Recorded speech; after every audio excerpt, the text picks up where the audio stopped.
Here we go, another adventure. It's been a while. Looking forward to this one, guys. Stay tuned.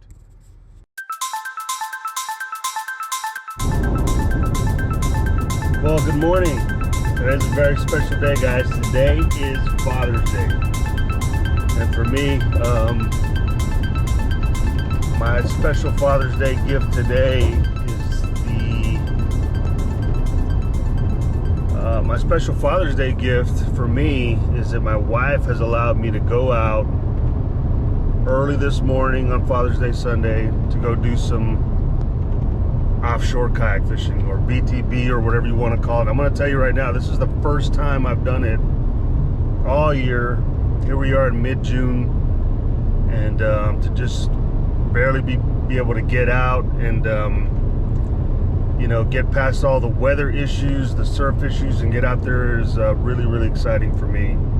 It is 3:30 in the morning, and as my mom used to say, this is where all the crazies come out. And let me tell you, they're out this morning. There's only two reasons why you'd be out at 3:30 in the morning, and one's for doing some stupid shit, or doing some stupid shit like going offshore kayak fishing. So guys, I'm super excited about today.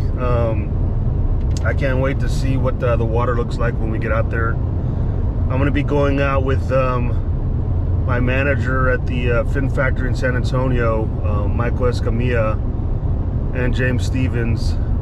So we're all getting out there together. And so we got a little bit of a ride ahead of us. I'm excited for it. And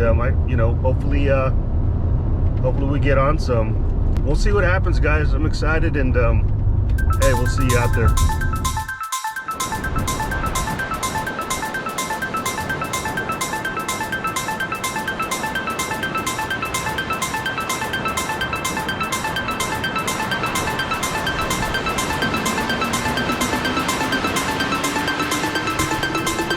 Hey guys, what is up, man? I'm out here. It's time to get out for the first time this year on BTB, so I'm hoping we do well. The wind is very managed today. Surf is very managed. And I think we're gonna have a good day, so here we go.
No need to get fancy with the boys.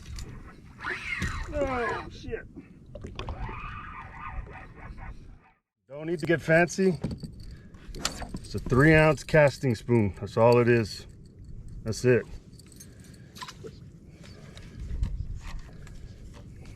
Let's see if I can get another one here.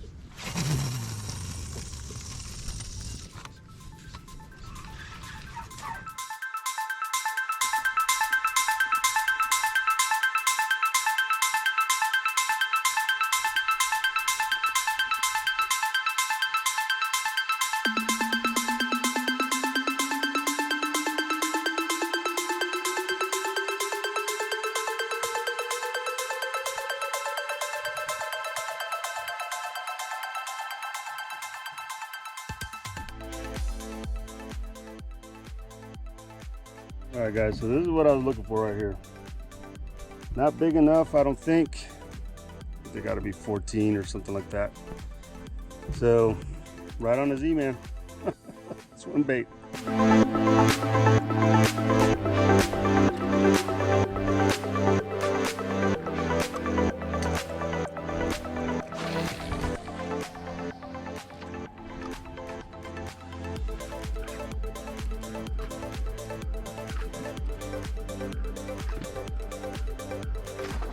Whoa, shit.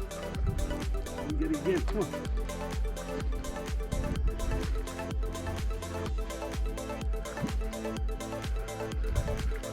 Yeah, that was exciting.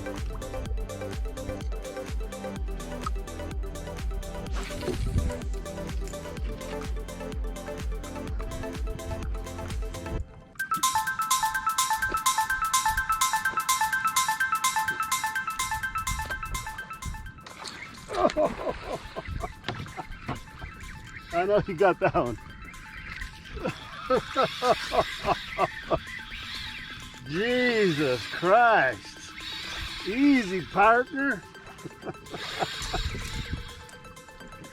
That's all I wanted, was you guys to see that freaking awesome stuff. This guy's moving me.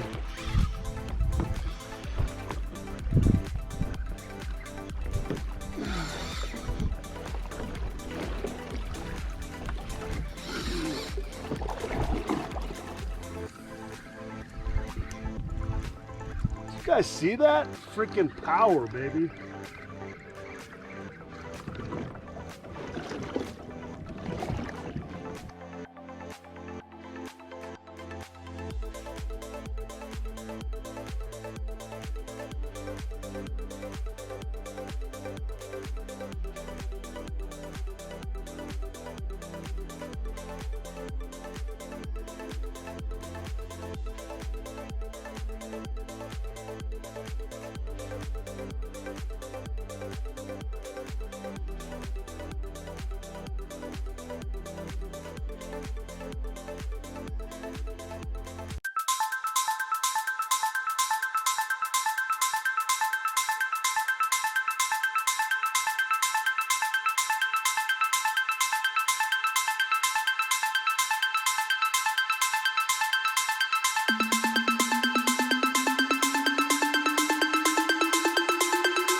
All right, I think he's done.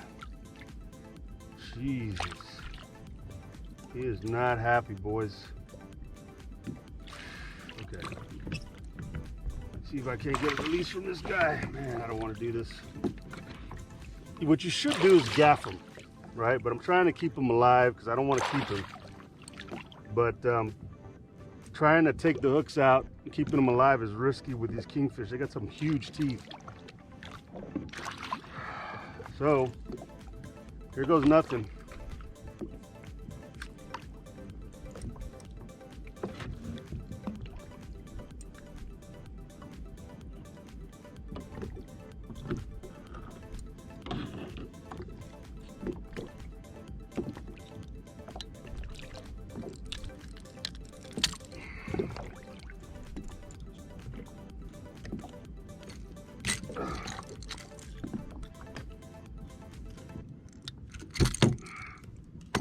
All right. There it goes. Yay. And yikes. Ah, that was some fun, y'all. Man, that was a crazy time. These kingfish will really wear you out. So I'm gonna go ahead and take it in. About 1.5 miles offshore, maybe that, maybe if that, maybe about 1 mile. And I'm just kind of working my way back in.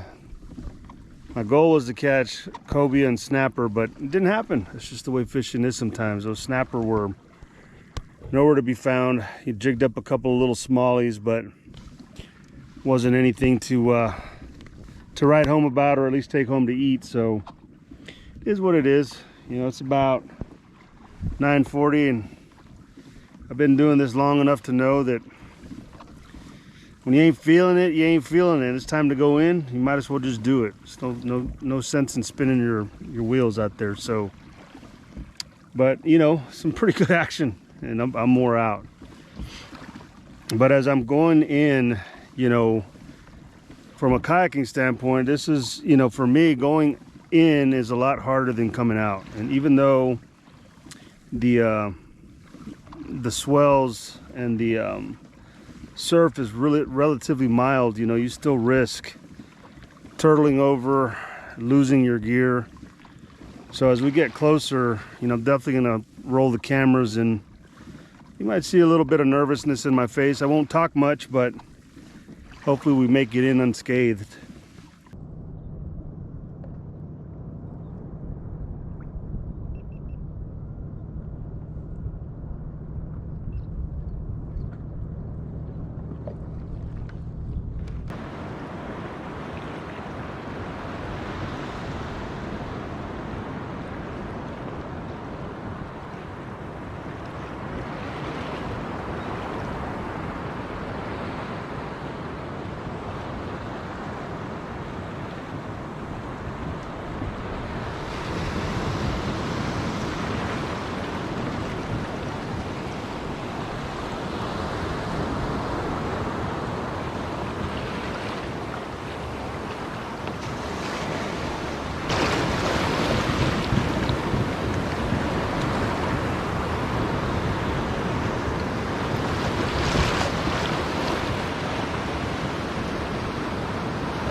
Well guys, that's it. Hope you guys enjoyed. Just finished my first BTB trip of the year. Good times. Counterparts lost some gear out there, but I think they found the most important part, the vantage chair. Rookies. Hey guys, hope you guys enjoyed the video. BTB is something I don't get to do often, but when I do, it's something I really enjoy. Not as much as inshore, but almost there. But guys, just to talk about the rig that I used that day, this is the Hobie Outback, which I used for the video. And why I like using the Outback offshore, there's a couple of different reasons. A, it's definitely sturdy enough to handle the rigors of being out there in the surf. I think that, you know, similar to PA, but for me specifically, this has a little bit more versatility in that I can still manage the boat with the paddle. Okay, the PA is a very big structure, and sometimes it's hard to get a turn. And when the surf gets a little gnarly, you have to be able to turn that boat with the paddle. And I think I get a little bit better result with the Outback.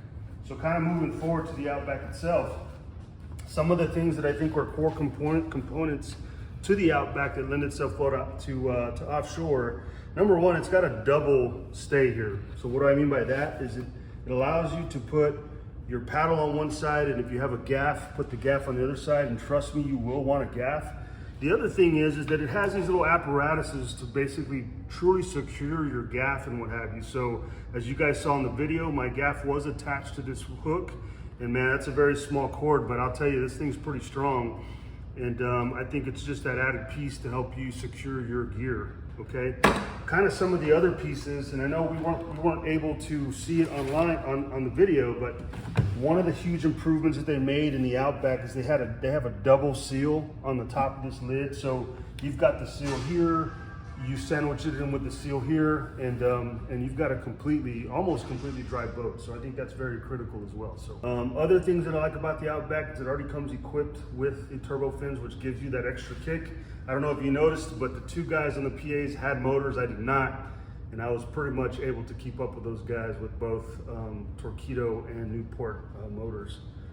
Also guys, from a boat standpoint, I think the Outback is critical, and I don't know if you saw this in the video, just to have double, steering on both sides. To be able to manage that rod and steer with this arm really helps you fight and manage that fish as you're getting into the boat. And then finally, guys, as far as some add-ons that I had on the boat, definitely think that in your built-in rod holders, having an extender is huge because it allows you to keep that reel a little bit higher above the waterline, easier to reach when you're reaching back to grab that guy. So I thought that having a riser for your rod is essential for offshore. Moving on to the front, having that large fishing bag up here, guys. These Hobie bags are extremely durable. They're fin-proof, very thick, very heavy duty for the rigors of offshore pelagic fish, and I think this did really well. As far as gear that I use, obviously having a good pair of gloves I think is important because you're not fighting little fish, you're fighting big fish, toothy fish, and being able to protect your hands not only from the sun but from those teeth I think is very important. Using wire on my leaders I think is extremely important for being offshore. I like this not too kinky because it's something that you can actually tie. Some people don't like that, but I find it to be very, very good and very resilient line. So the not too kinky leader to help save your lures with these pelagic fish is important. You guys saw basic casting spoon. Guys, this is really all I throw out there. Some people jig, some people do these different things. You could jig a spoon, you could throw it out there, you could reel it in. Anything shiny is gonna make these react. So a $5 lure versus a $14 lure, super important. So I carry a lot of these when I go out there because they pretty much attract every fish out there. And you guys saw the swim baits that I was using. These are them in 2 different sizes here. I think these are magic for cobia and for snapper. You can rig them Carolina rig, Texas style with the jig head, and I think they work really well, guys, for some of these reef fish that we're looking for. So, guys, that's it. I hope you enjoyed the video. If you're interested in a boat that could be versatile for both offshore and inshore and freshwater and whatever shores you want to go to, I think the Outback is the right boat for you guys. So, hey, with that being said, I appreciate you guys watching, and tight lines.